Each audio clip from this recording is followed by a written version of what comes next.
ভাই বোন, আব্দুর রাজ্জাক সাহেব একটা কথা বলবেন? জি বলেন।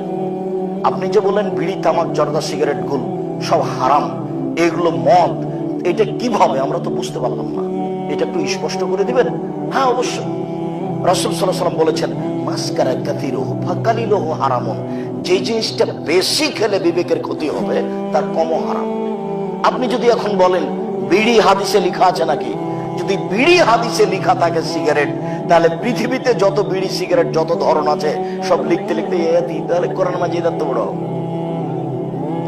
এমন বাক্য আল্লাহ নবী বলেছেন, পৃথিবীতে যত এ ধরনের খাদ্য আছে সব হারাম। তিনি বলেছেন যে জিনিস বেশি খেলে বিবেকের ক্ষতি হবে তার কমও হারাম।